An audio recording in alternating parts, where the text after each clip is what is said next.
Hi friends, আশা করি সকলে আপনারা ভালো আছেন। আজকে আরও একটা রেসিপি নিয়ে হাজির হয়েছি। আজকের রেসিপি হলো কেক। সম্পূর্ণ কেকটা কিন্তু বিস্কিট দিয়ে তৈরি। খুব কম সময়ে কম খরচে আপনারা বাড়িতে বানিয়ে ফেলতে পারেন। তো চলুন শুরু করি আজকের এই কেকের রেসিপি।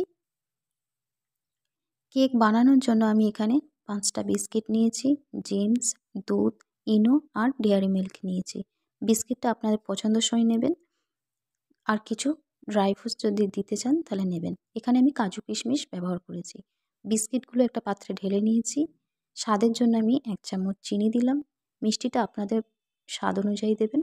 এটা আমি মিক্সিতে গুঁড়ো করে নিয়েছি। এবার একটা স্ট্যান্ডের সাহায্যে এটাকে আমি চেলে নেব, যাতে করে বিস্কিট গোটা না থাকে আর ব্যাটারটা কিন্তু স্মুথ হবে। তো এখানে আমি কড়ার মধ্যে একটা স্ট্যান্ড দিয়ে এখানে আমি প্রিহিট করে নেব 5 মিনিটের জন্য।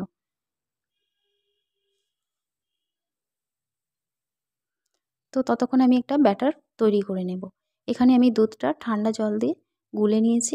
এবার অল্প অল্প দুধটা দিয়ে আমি ব্যাটার তৈরি করে নিচ্ছি। আর ব্যাটারটা ঠিক এরকম হবে। এখানে এবার আমি ইনো দিয়ে দিলাম 1 প্যাকেট। ইনোটা দিয়ে ভালোভাবে ফাটিয়ে নিয়ে কিন্তু বেশিক্ষণ রাখবেন না। কেক তৈরির জন্য দিয়ে দেবেন সঙ্গে সঙ্গে। ইনোটা দিলে কেকটা কিন্তু ফুলবে আর খুব একটু স্পঞ্জ হবে, মানে নরম হবে।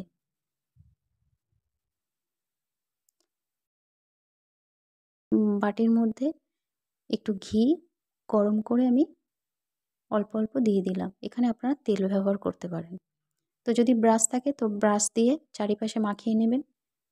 এখানে আমি হাত দিয়ে বাটির মধ্যে ঘিটা ভালোভাবে মাখিয়ে নিচ্ছি।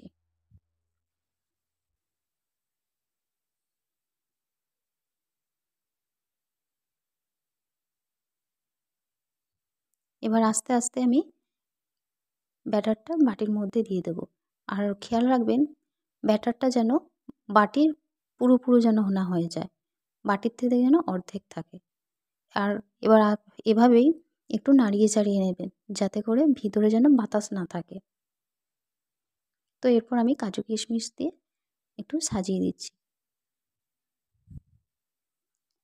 কেকটা ফোলার কারণে কিন্তু কাজু কিশমিশগুলো ভিতরে চলে যাবে। আপনারা চাইলে কাজু কিশমিশগুলো এমনিও ব্যাটারের সাথে ভালোভাবে ফাটিয়ে নিয়েও দিতে পারেন। তো যাই হোক, এবার আমি এটাকে এখানে আমি একটু স্কিপ করে গেছি। এই যে একটা পাত্র দিয়েছিলাম স্ট্যান্ডের ওপরে, এটা আমার স্কিপ করে গিয়েছিলাম, তার জন্য সরি। তো যাই হোক, এবার আমি এটাকে 45 মিনিটের জন্য এভাবে ঢেকে রেখে দেব।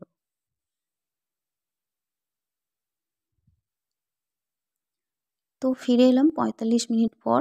তো চলুন দেখি কেক রেডি হয়েছে কিনা।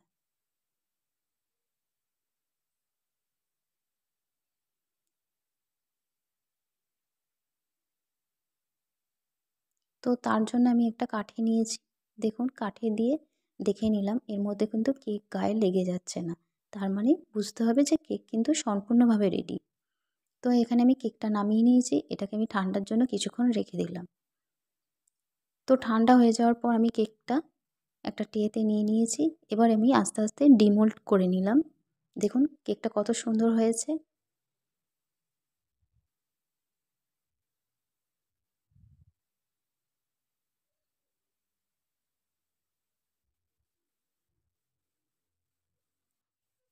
তো চলুন কেকটা কীরকম হয়েছে আপনাদের একটু কেটে দেখাই। এখানে আমি কাজু আর জেমস দিয়ে সাজিয়েছি কেকটা, ক্যাডবেরি আর দিইনি। তো দেখুন কেকটা কতটা সফট হয়েছে, খেতেও কিন্তু খুব সুন্দর হয়েছে। তো যদি ভিডিওটি ভালো লেগে থাকে অবশ্যই চ্যানেলটিকে সাবস্ক্রাইব করবেন, সাথে লাইক কমেন্ট শেয়ার করবেন আর অবশ্যই বাড়িতে ট্রাই করুন।